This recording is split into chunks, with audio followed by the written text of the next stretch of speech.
welcome to our MTA Spring Economic Update. As you know, we do the forecast seminar in October. We started this event probably about 4 or 5 years ago now as a way of an update to bring the interim reports to you.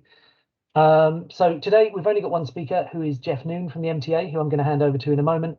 And as I say, it will probably be sort of 35-40 minutes presentation, and then we'll have time for questions at the end. There is a raise hand function, so if anyone has questions at the end, so using that. Similarly, there is a chat function, so if anyone's got questions as they go along, pop them in there, and then I will let those to Jeff at the end of the presentation. So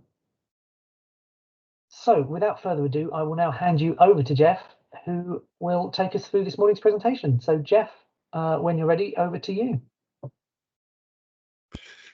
Good morning, everyone, and welcome to this update of the economic situation and our new forecasts for the machine tool and cutting tool market in the UK, with a look at the rest of the world as well as we go along. I'm going to start by a quick overview of the macroeconomic situation, which will be mainly about the UK, but there are one or two bits and pieces about other countries as well. Then I'm going to move on and look at the latest forecasts and outlook for the manufacturing sector, bringing much more of a global perspective there, and then lead us to a summary of the forecasts for the UK market for machine tools and cutting tools, and the highlights of the spring edition of the Global Machine Tool Forecast. Just to start with a couple of key assumptions that lie behind all the forecasts today. For the UK, the vaccination programme that we have at the moment means that we're going to keep to the roadmap.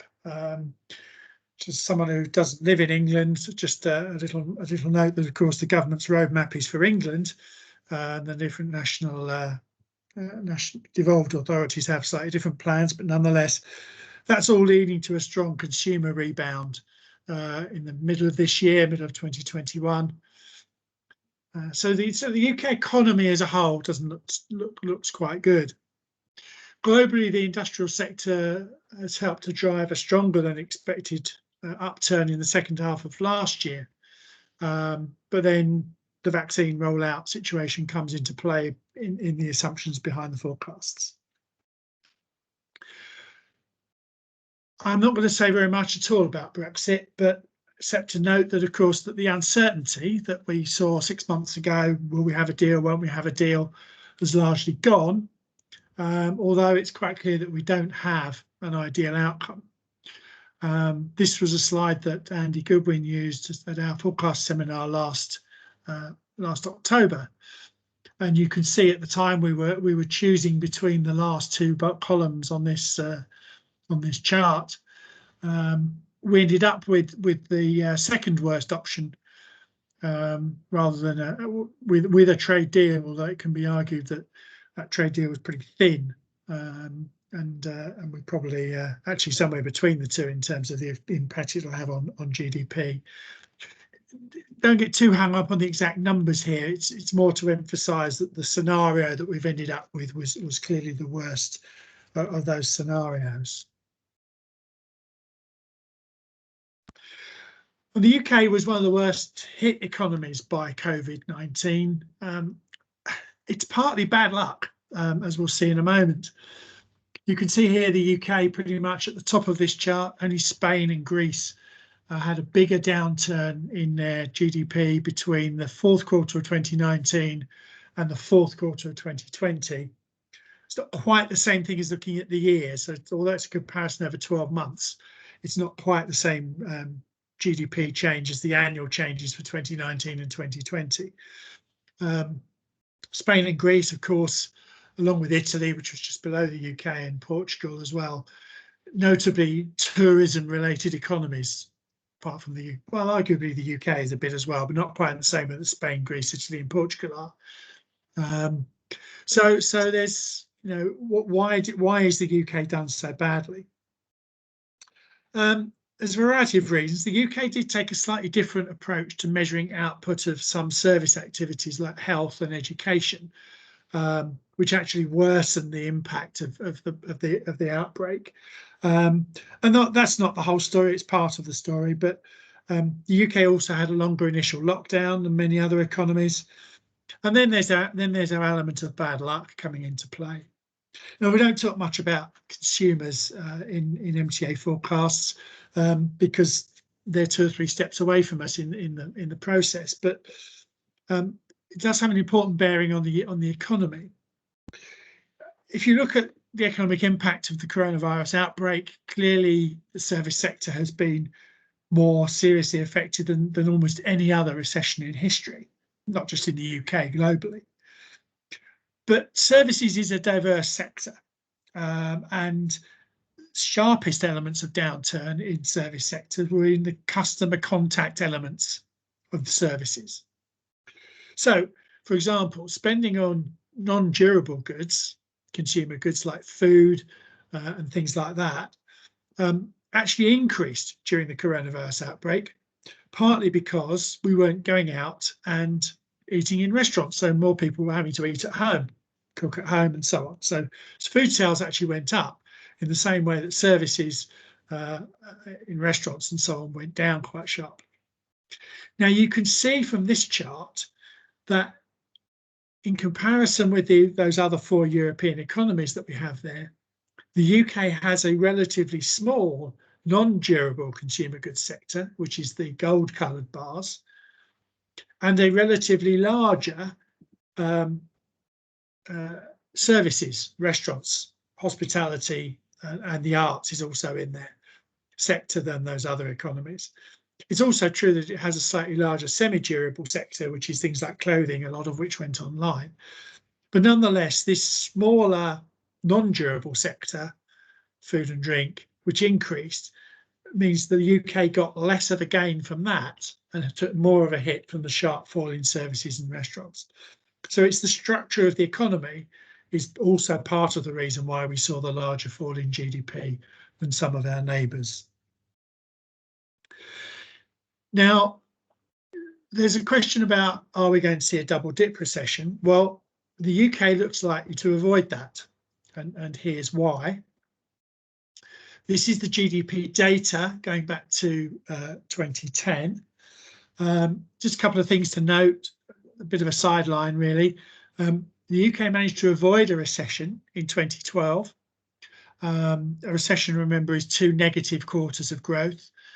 So 2 consecutive negative quarters of growth. So in 2012, the UK managed to avoid a recession. Now you might be asking yourselves, why did we have such a strong third quarter of 2012?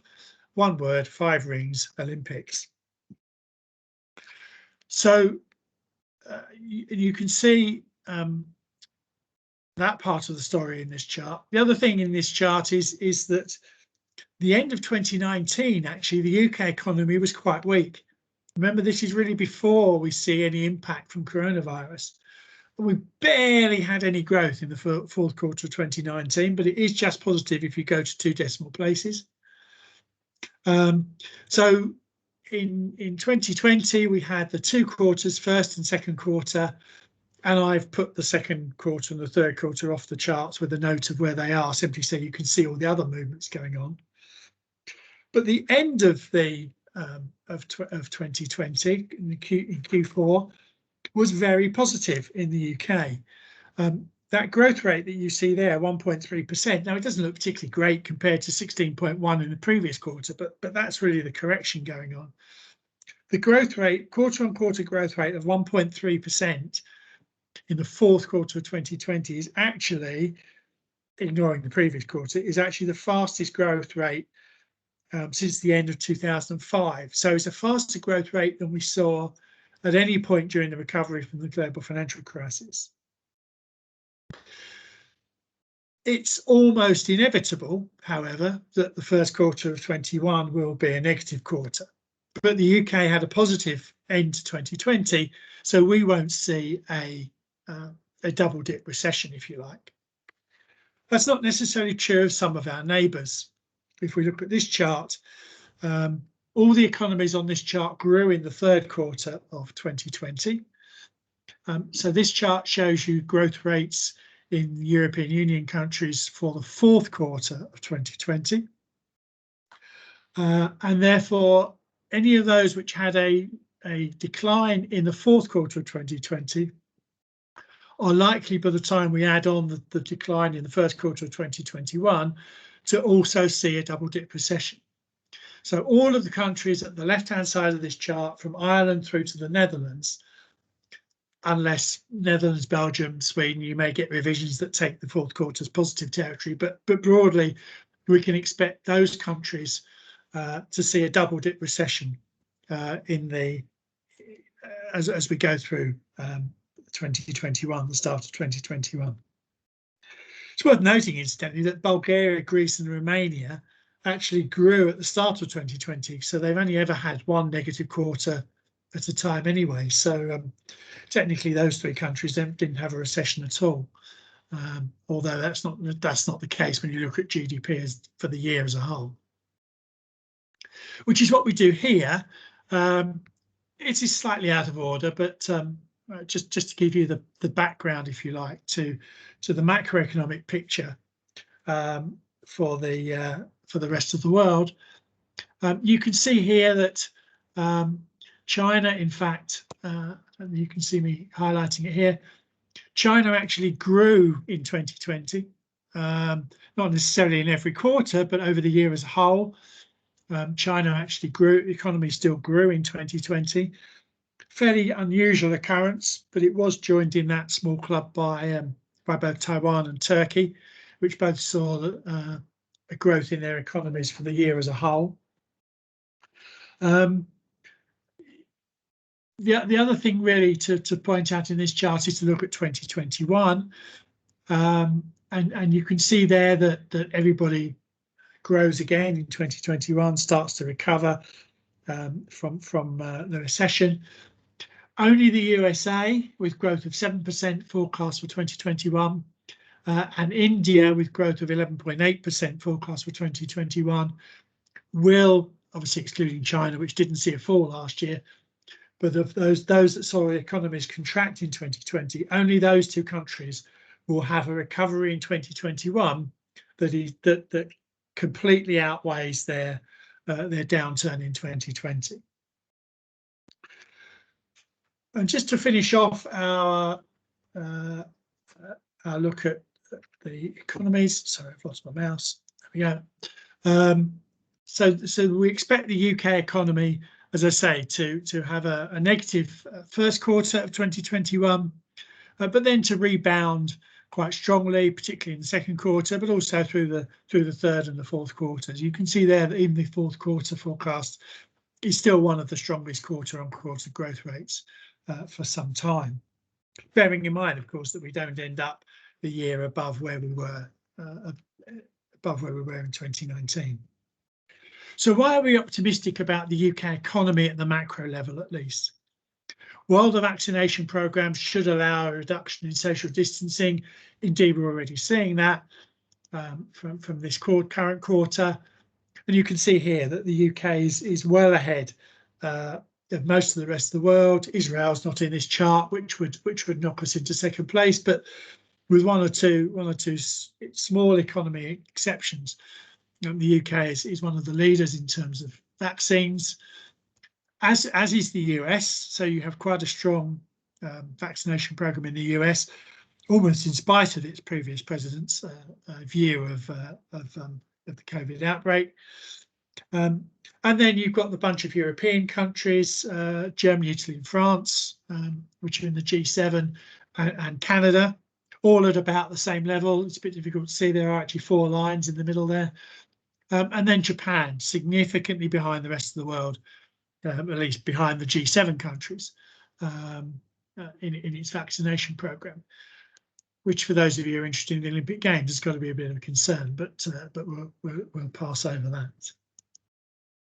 And as a result, partly of the vaccination program, partly of the lockdown, we've seen the infection rates, which is the blue line on this chart, falling quite significantly. We see this chart almost every day on the news, so it's not particularly startling news for you. The interesting thing to note, however, is that flat line at the end. schools were reopened more than 3 weeks ago now in most places, and we haven't yet seen any increase in COVID infections. So it does look as though the vaccination, as well as stopping people getting seriously ill and unfortunately dying from COVID to a large degree, no vaccine's ever completely effective, it does also seem to be having an effect on the transmission rate. So we are moving towards a position in the UK where we can start to live with COVID in the same way that we've lived for many years with flu. We may have to have annual jabs.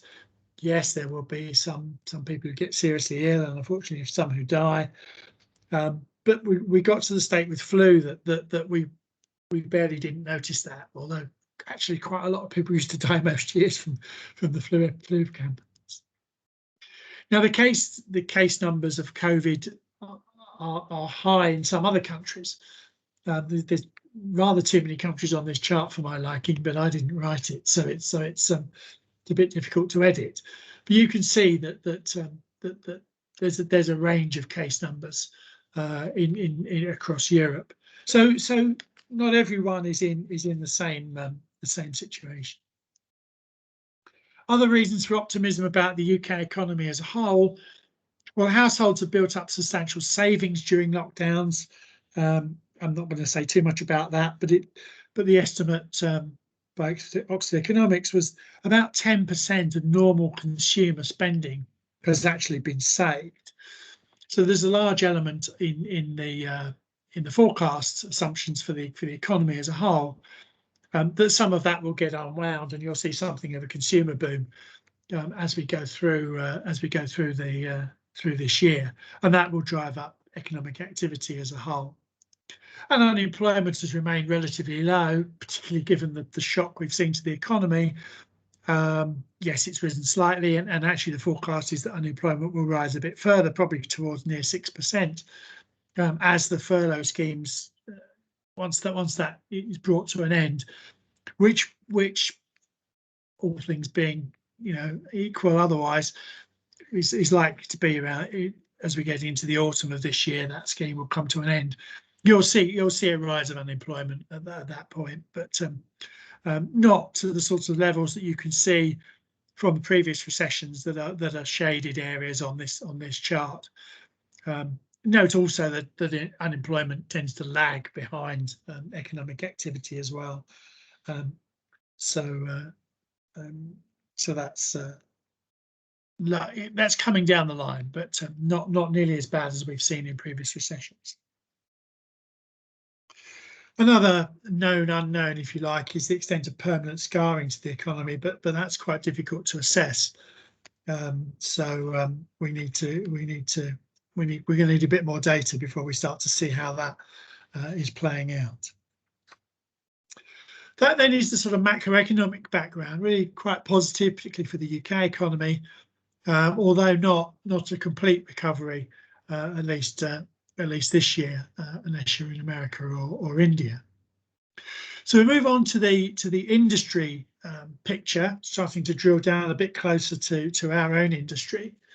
And you can see that while the virus outbreak has had a significant impact at an industry level, the recovery has also been much quicker than particularly after the global financial crisis in 2008, 2009. So the dotted lines on this chart are what happened around August 2008.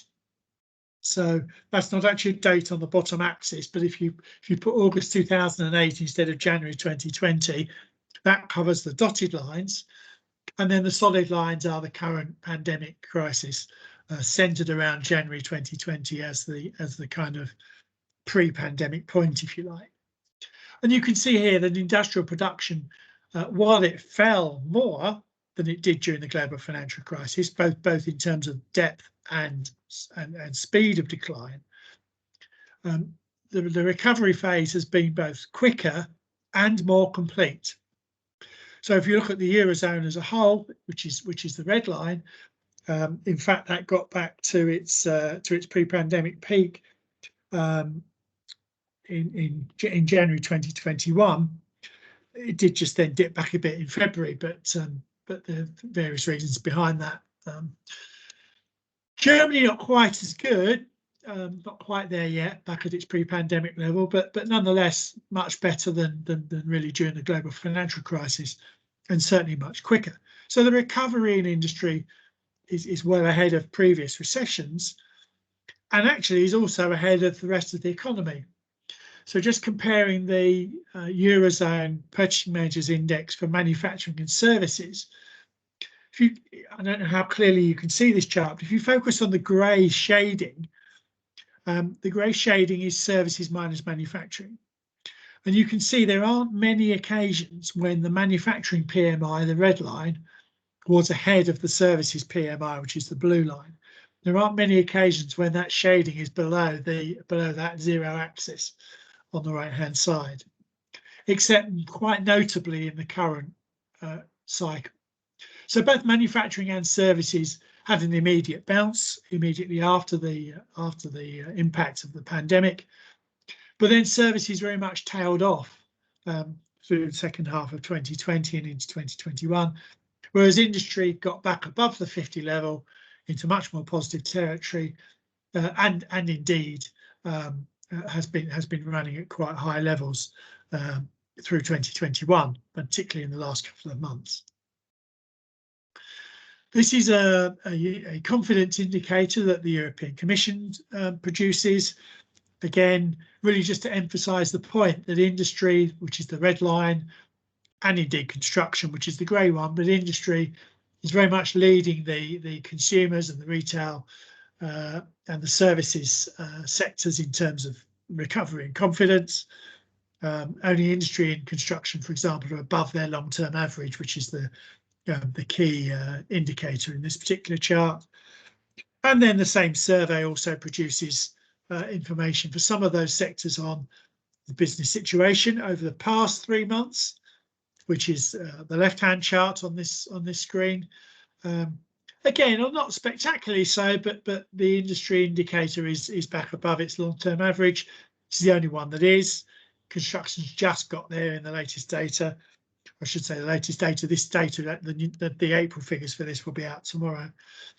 But on the business expectations, so looking forward to the next 3 months, you can see that industry is much more confident about expanding activity than other aspects of the European economy. Now, there's likely to be some evening out of this trend as we go through the second half of the year, as the service sector starts to recover, as lockdowns ease. We've already seen that in the UK forecast. You know, we're going to see a significant switch back, if you like. Services will inevitably boom ahead because they haven't had their bounce, if you like, yet. So they'll certainly be very strong in the second half of 2021. But nonetheless, manufacturing growth is also going to remain significant in most places, and perhaps the key word in that sentence is most. We've got a chart here which compares growth rates in the first half and the second half of 2021. It's not the colour combinations I've chosen, but for each period we've got US, Germany and the UK, manufacturing and services in each country. And as you can see, the manufacturing bars are showing much stronger growth in the first half of the year than the service sector bars do. And when you get to the second half of the year, you see a different picture. Now, in the US, you see this swap over between growth in manufacturing, growth in services. Growth in services in the US, which is the blue bar, will be stronger than the growth in manufacturing in the US, which is the red column. But nonetheless, growth in manufacturing will still be pretty strong in the US. You don't see that same swap over in Germany, which is partly a reflection of the vaccination programs and some assumptions around how the German economy will unlock. You still see strong growth in manufacturing in the gold bar on the right hand side, and acceleration in services, although it's still below the rate of growth of manufacturing.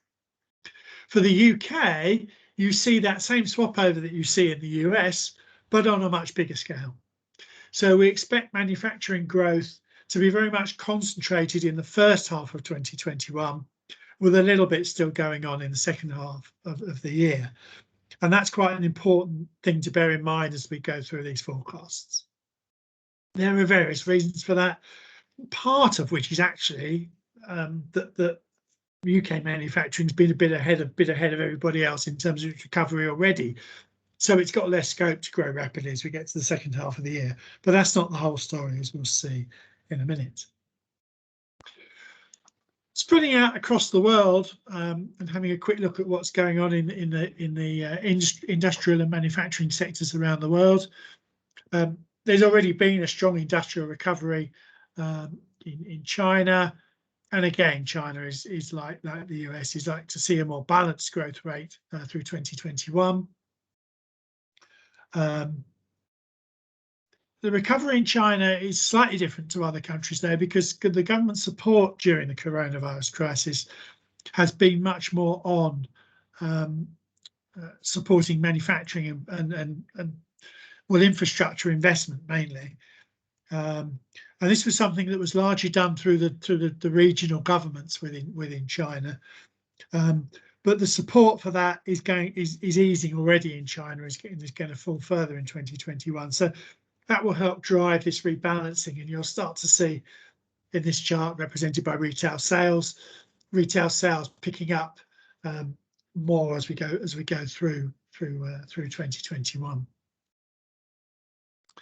Other parts of Asia are a bit more mixed. We'll use the PMIs as kind of the indicator of this to give you a single summary view. You can see there the green line, Taiwan, being very strong, largely supported by microchip activity. Taiwan is one of the biggest producers of microchips in the world, Taiwan and Korea between them. India, big impact on manufacturing in India from the initial impact of the coronavirus crisis, but then a very strong recovery, which has then tailed off. And it'll be interesting to see with India quite how the current crisis that they've got there affects the manufacturing sector. I suspect we will see we'll probably see another dip in the PMI for India, unfortunately. And Korea then, Japan, really the laggard in this, which has been quite often in the last few years in terms of economic growth, but Japan also recovering, but it took longer to get back above 50. You'll see it wasn't until this year, in fact, I'm sure it was January or February, that Japan's PMI, manufacturing PMI, got back above 50, but now picking up. And then Korea lies somewhere in the middle of Taiwan and Japan, with the influence of those two economies on Korea.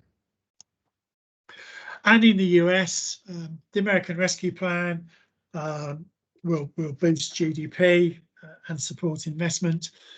I mean, it's worth saying that the American Rescue Plan is mainly aimed at families and supporting families, but will have a trickle-down effect through the whole economy and general activity that will help to support the industrial sector. And you can see here industrial production by market group already doing reasonably well, and the consumer goods back above the 100 mark, the pre-pandemic level. A bit of a wobble in February. You remember the bad weather across a lot of America in February affected that figure, but nonetheless picking up again in March and likely to do so as we go through the year. And defence spending also will help the US economy, and actually, as we'll see a bit later, the aerospace sector. I don't propose to go through this chart in a great deal of detail. It'll be there for you to see in the slides, which will circulate hopefully later today, if not then tomorrow. And you can see that pretty much everywhere had a significant downturn in the second quarter of 2020. What this does is it measures industrial output, industrial production, compared to the fourth quarter of 2019. So we're into a quarterly series here. And we're looking for while you have a negative sign, it means industrial production in that quarter was below where it was in Q4 2019. In other words, the recovery is not yet complete. And then anything that obviously does, well, there's not plus signs, but a positive figure in this chart means you're back above the pre-pandemic level for industrial production. And you can see that most of Asia will be back into growth by the start of 2022, if not by the end of this year. Sorry, we're back in positive territory by the start of this year, and also that's true of some other economies as well as we go through the year. The USA was already back in positive territory this year. The Eurozone, it takes a little longer, middle of the year 2021. And certainly by the time you get to the start of 2022, there are only 2 countries which still have a negative sign on their industrial production levels. One of those is Russia, which goes by the middle of 22. But the weakest performing economy in this particular group of manufacturing industrial economies is the United Kingdom. And you can see here, I've highlighted the line for the United Kingdom. We don't expect industrial production to get back to its Q4 2019 level, in other words, its pre-pandemic level, until beyond the horizon of this particular forecast table. And indeed, it happens sometime during 2023. So while we had a relatively positive picture for the UK economy as a whole, we're starting to see a slightly less positive picture, particularly in comparison with other countries, for the UK industrial and manufacturing sector. Before we get into that, just a quick overview of some of the risks to the forecast, and these really apply to all of these forecasts, both the macroeconomic and industrial forecasts that we're seeing today. Clearly, a slower than expected vaccine rollout is a possible issue, as actually is the risk of a limited vaccine effectiveness. That's looking less and less likely as we go on. The vaccines do seem to be pretty effective. So actually, maybe the vaccine rollout is more of an issue. There is an important difference in that the slower rollout simply postpones a recovery. A limited vaccine effectiveness has more long-term impacts on the growth patterns.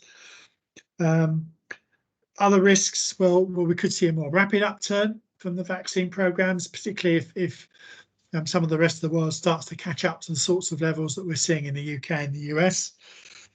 And there are some other risks, short or longer term. Certainly the microchip shortage is affecting some industries, most notably perhaps automotive, but they're not the only ones. And there is an issue around rising metal prices. Now, this next slide is slightly out of order because we haven't actually looked at the world machine tool demand forecast. So I'm not going to say much about it, but again, you can look at it later on. You can see the impact that the scenarios have on the forecast for world machine tool demand as we go through the next 3 or 4 years. And you can see that if we have limited vaccine effectiveness, we get slower growth in world machine tool market than we do under the baseline assumptions. And if we have the rapid upturn, we get a more a bigger growth, particularly in 2021. But then that advantage tails off, and in fact, by the time of the end of the forecast, you get a slightly slower growth if we have the rapid upturn, but that's mainly a base effect. So coming back to the UK, I want to start by looking at the investment situation. Now we've quite heavily revised our forecasts, particularly compared to last October. But data revisions play a big part in this. Those of you who've listened to these presentations for a long time will be aware that investment data is the bane of our lives in terms of trying to produce these forecasts. And here's another example. So I've blocked out the right-hand side of this chart for the moment, but you can see here that any column on these charts that is solid is data.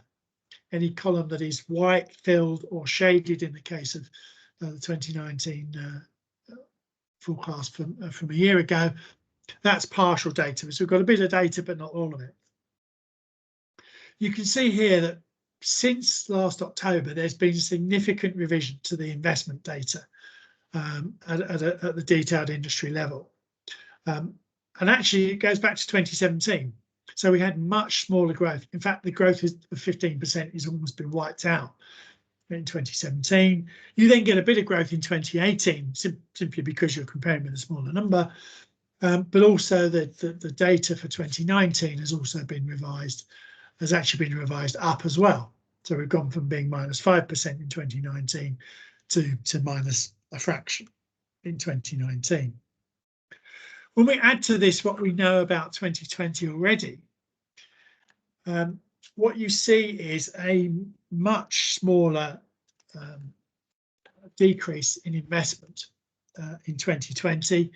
We don't have all the data, we don't have the detailed data, we have some high level data for 2020. And you can see there, or at least we did by the time of when the forecasts were compiled. You can see there we've now got an estimate of only -5% fall in capital investment in the investment goods industries. Sorry, investment in the capital goods industries in 2020. Now the question is, do we believe that? Well, the short answer is actually no, we don't. So this is the chart that we had a year ago, and you can see here a bit of something a bit odd going on in the manufacturing investment data, which is the black line in the second quarter of 2019, which is this point here.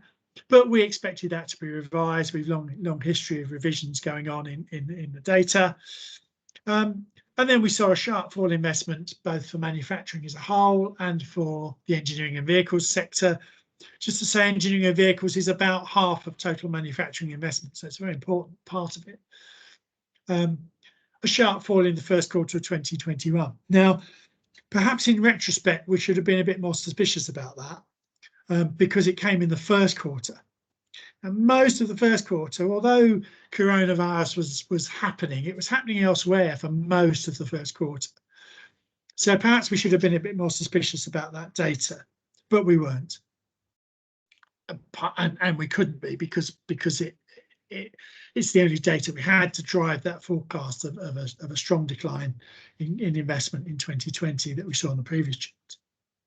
This is what we have now. We now have data up to the fourth quarter of 2020, and you can see that what's been going on, what happened in the second quarter of 2019, and I've labelled the point here so you can see what I'm talking about, is a very sharp fall both in manufacturing investment, now accompanied by a sharp fall in engineering and vehicles investment.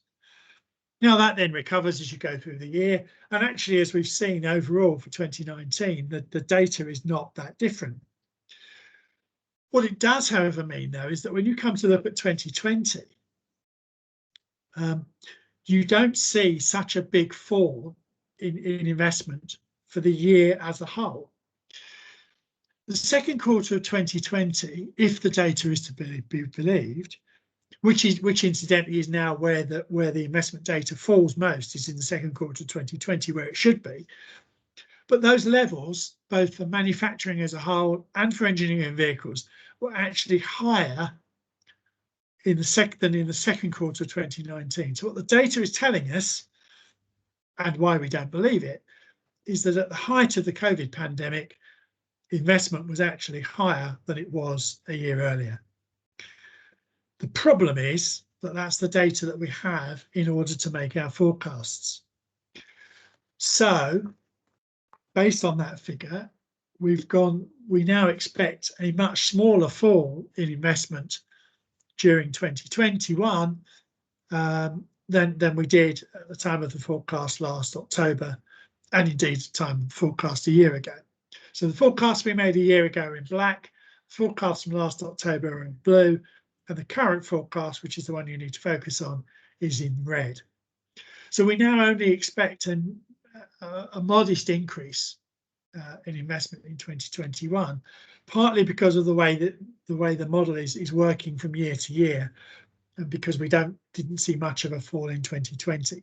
So a lot of what we've previously forecast for 21 was a bounce, but there isn't much to bounce, which is why the forecast is lower than it was a year ago. So having said that, let's look at some other things around investment. So we have investment intentions, and we're seeing a recovery here. This is the chart that you see in the forecast documents that are already available, and you can see a recovery in investment intentions. Since this forecast was done, we have a new data point from the CBI survey, and you can see, following a bit of a wobble in the January survey, the April survey, which is the latest data point, is a much stronger outlook. So the investment intentions, at least, is showing quite a positive picture. Why is that? Well, uncertainty around demand has certainly fallen away. The black line you can see there. But we've also seen concerns around inadequate rates of return falling away, as have labour shortages and problems over internal finance. So there's a number of things that are driving this improvement in the investment outlook, as indeed is capacity utilisation. Now, one of the casualties of Brexit is that we no longer have capacity utilisation data on the same basis as the rest of Europe does. But we still have the data which came from the CBI survey, so we presented that in a slightly different way. The green line, I guess, is the most obvious approximation, if you like, of capacity utilisation. And you can see that by the time of the April survey, had been picking up pretty well. So that's the investment outlook, which I'll remind you is the main driver of the machine tool forecast. I want to now look at, for a couple of minutes at the industry output figures, because output is what really drives the tooling forecast that we have for the UK. So if people are making things out of metal, output is high. They're going to need tooling. They're not necessarily going to need new machines. There's other factors that play there.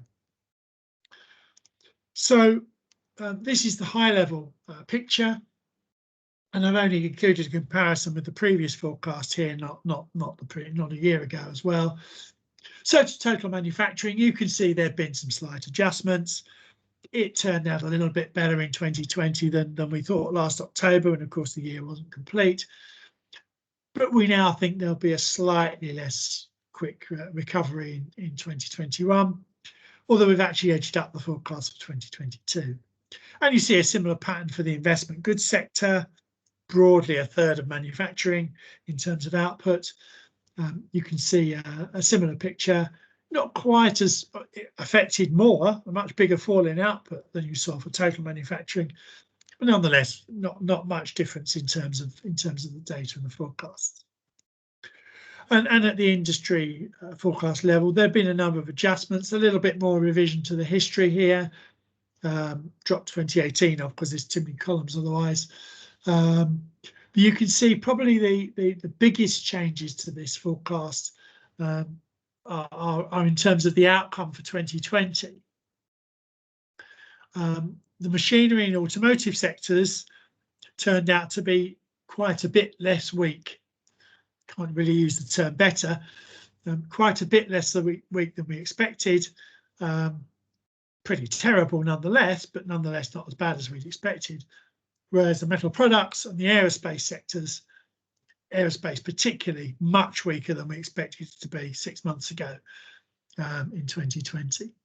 And that then has an impact on the forecasts going forward. One of the reasons why you can see the output forecast for automotive, slightly less so in machinery, but particularly automotive, why we've now downgraded the forecast for 2021 is simply because 2020 was bigger than we expected it to be. So we more or less end up at the same level at the end of 2021 for automotive output, but the growth rate is a bit less because we start with a bigger number. Similarly, we've adjusted the forecast for aerospace, where we now expect a further contraction in aerospace output, looking at 2021 as a whole, than we did 6 months ago. And in particular also for 2022, the outlook for output in the aerospace industry is really pretty weak.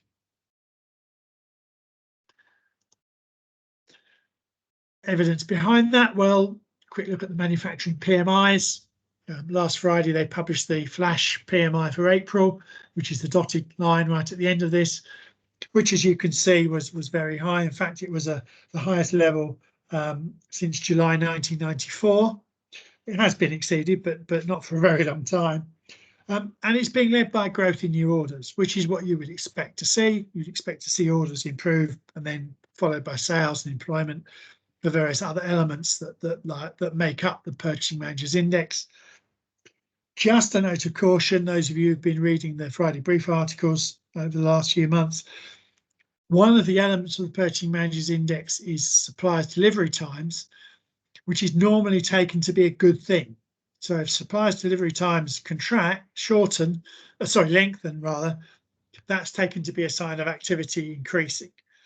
Clearly, that's not the case at the moment, but nonetheless, it's still adding to the PMI. So it's a bit of a false high, but it is high. So the level may be a bit high, but nonetheless, the PMIs, if you look at the output element, or you look at the orders element, they are both at very strong levels. So it's genuinely good, maybe slightly over egging the pudding in terms of the actual level of the indicator. And again, we can see that the COVID crisis had a larger but shorter impact than the global financial crisis, and that aerospace is struggling. You can see here, if you look at automotive, I mean, automotive factories in the UK were virtually shut for a month and a half at the start of the crisis. But you see all four industries here, both machinery, metal products, and aerospace, falling away quite sharply. But the notable thing is the lack of recovery in aerospace. Yes, you saw the initial bounce. Actually, even that wasn't particularly strong if you look at the purple line. And then it's fallen away again, and in January months of 2021, there's virtually no recovery in terms of aerospace output in the UK, and this really is what drives our pessimism about that particular industry as we go forward. We'll take a quick look in a little bit more detail at a couple of industries. Starting with the automotive industry. Now, the previous chart was value-based data for industrial sectors. The Motor Manufacturing Traders Society publish unit number data for cars and engines and also commercial vehicles, but they're pretty small, so we don't look at those. And you can see that the unit production of cars in the UK fell by 29% last year, and unit production of engines fell by 27%. The car manufacturing industry in the UK is heavily export dominated, and will therefore react to demand, particularly in Europe, but also globally. Engines, less so. Yes, there's a significant export of car engines, but a lot of those actually go into those cars that are produced, so it's not a surprise to see a much bigger fall in home production of engines than we saw for export. But that should recover, as if car production recovers, then you should see engine production recovering as well. Although, bear in mind, of course, the Ford factory closed last year, and we expect to see the Honda factory in Swindon closing during 2021, which will be another negative for this particular industry. But the product mix is also changing. We don't have time this morning to talk about electric vehicles in a lot of detail and the implications of machine tools. Maybe we'll do a separate session on that at some point. But just to give you an example, this is new car registrations in the UK between 2019 and 2020, designed to show you the shares. So there was actually a 29% fall in the total number of cars sold in the UK last year compared to 2019. But the number of either electric cars or mild hybrid cars actually increased. So in the context of a shrinking market, the number of those cars sold increased. Obviously, therefore, their share increased as well. I'm not just saying the share increased, I'm saying the number of vehicles sold increased compared to the previous year. This is how the market, the car market is moving and changing. So the electric bit, which is the goldie bar right at the top, went from about 7.5% of the market in 2019 to 17.5% of the market in 2020. And the mild hybrid bit went from about 3% in 2019 to 11% in 2020. So in 2020, electric and mild hybrid vehicles accounted for not far short of 30% of the UK car market. Now, as the market grows, that may ease out a little bit. We're not expecting to see quite that pace of change over the next 2 or 3 years. Nonetheless, that's the way the market is moving, with the obvious implications for the machine tool companies. Aerospace, I've said quite a bit about aerospace as well. Clearly, global air travel, you can see from this chart, still very much in the doldrums. Yes, it's getting a little bit better, but it's got a long way to go yet. And it's going to be some time really before aerospace starts to see much of a significant improvement. You'll get some odd numbers in the aerospace industry, particularly around the Boeing restart of production of the 737 and also 787s, which been a bit under the radar, but also been problems with deliveries of 787s as well, for various reasons. So there'll be some slightly odd numbers. The US will do better in its aerospace industry because of its large defence sector, and China won't be quite so bad because of domestic air travel in China is recovering more strongly than international travel.